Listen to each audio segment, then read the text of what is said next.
नमस्कार, मैं हूं आपके साथ मयंक। देखिए, इस वक्त बड़ी खबर आ रही है गाज़ा से। गाज़ा में इजरायली सैनिकों के काफ़िले पर बड़ा हमला हुआ है और ये हमला किया गया है हमास की जो आर्मी विंग है, अल कस्साम ब्रिगेड, इनकी तरफ से।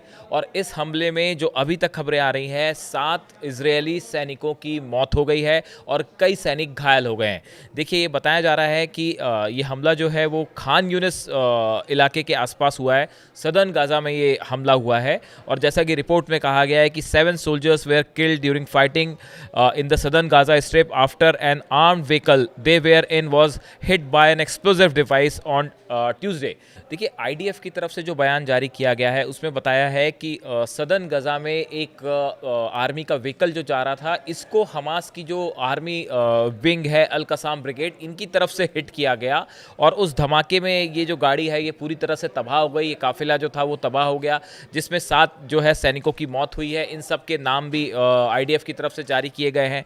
और ऐसे ही एक हमला जो है वो खान यूनिस इलाके में हुआ है, जिसमें भी कई सोल्जर्स इजराइल के घायल हुए हैं। देखिए, अभी ईरान की तरफ से जिस तरह से बैलिस्टिक मिसाइल्स फायर हुई इजराइल के ऊपर, उससे जबरदस्त तबाही देखने को मिली है। देखिए, दूसरी तरफ हमास की तरफ से भी बयान जारी किया गया है। जो अल कसाम ब्रिगेड है, इनकी तरफ से बयान जारी करके कहा गया है कि it had ambushed Israeli soldiers taking cover inside a residential building Tuesday in the southern Gaza Strip. Some of the soldiers were killed and other injured after they were targeted by a Yasin 105 missile and another missile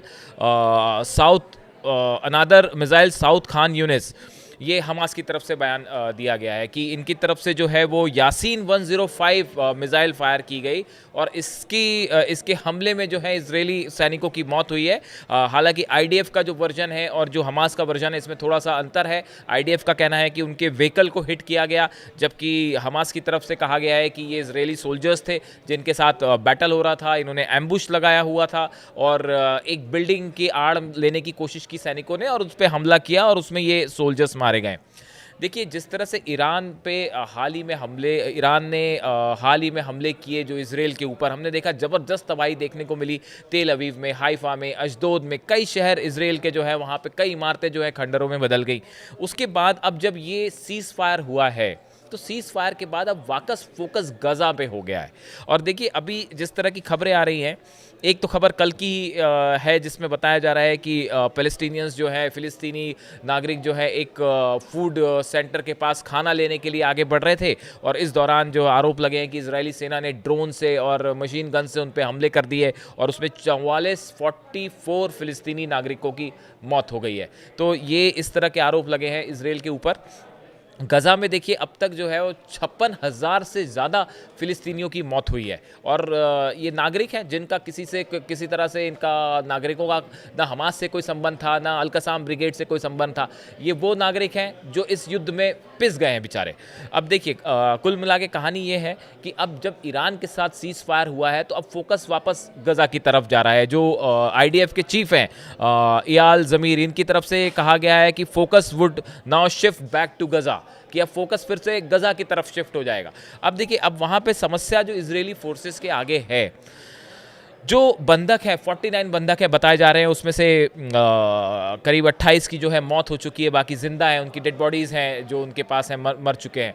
ये 49 जो बंधक हैं, इनको खोजना अब तक एक mystery बना हुआ है इजरायली सेना के लिए। पूरा गजा एक छोर से दूसरे छोर तक उन्होंने जो है वो बम्बार्डमेंट कर लिया, तमाम ऑपरेशन, ग्राउंड ऑपरेशन चल गए, लेकिन अब तक ये जो बंधक है ये कहाँ है, इसका पता इजरायल को नहीं चल पाया। और इसी कोशिश में आईडीएफ की ये सेना अलग अलग ऑपरेशन चला रही है। हमने पहले भी आपको बताया था कि किस तरह जो बिल्डिंग्स हैं या जो टनल्स हैं उनको खोजा जा रहा है और हमास की तरफ से इन टनल्स के आसपास माइंस बिछा दी जाती है या फिर उन रास्तों पर माइंस बिछाई जाती है जहां से इजरायली सेना का काफिला निकलता है। और जैसे ही काफिला निकलता है, ब्लास्ट होता है, उसके बाद एम्बुश करके इनके ऊपर फायर भी कर दिया जाता है, चारों तरफ से गोलियां चलाई जाने लगती है और इस तरह से इजरायली सेना को लगातार नुकसान वहां पे झेलने को मिल रहा है। देखिए, कुछ आंकड़े हैं जो आईडीएफ की तरफ से जारी है। बताया जाता है कि असली आंकड़े तो बहुत ज़्यादा हैं, लेकिन जो इजरायली सेना की तरफ से कहा जाता है कि 400 से ज़्यादा जो है वो इजरायली सैनिक जो है वो अब तक उनकी गजा में मौत हो चुकी है। लेकिन बताया जाता है कि असली नंबर्स जो हैं वो इसमें से कहीं बहुत ज़्यादा हैं। अब कुल मिला के देखिए, जो नया लेटेस्ट हमला हुआ है जिसमें 7 सोल्जर्स की मौत हुई है। देखिए, जब ये हमला हुआ, हमला होने के बाद व्हीकल में आग लग गई। काफ़ी देर तक कोई मदद भी आसपास नहीं पहुंच पाई, क्योंकि देखिए जब एम्बुश होता है इसमें अगर आप मदद करने जाते हैं तो फिर आप पे हमला हो सकता है, इसलिए काफ़ी टाइम लगता है ऐसे समय में सोल्जर्स को रेस्क्यू करने में।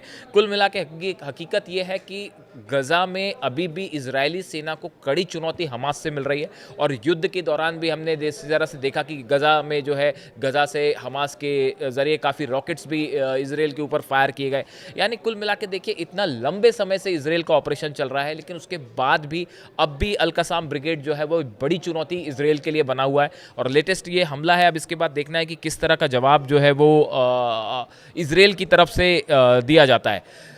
कुल मिला के देखिए बात अब ये है कि इस तरह की मांग अब उठने लगी है कि जिस तरह से ईरान के साथ सीज़ फायर हुआ, ऐसा ही सीज़ फायर अब गज़ा में भी होना चाहिए।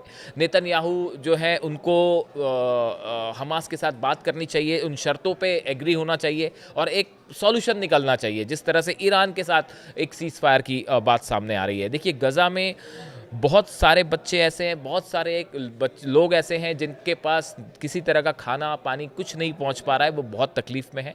और अब पूरे मुस्लिम वर्ल्ड से एक मांग उठ रही है कि गज़ा में फ़ौरन सीज़ फायर करवाया जाए और इजरायली सेना से जो हमले हो रहे हैं उन्हें रोका जाए।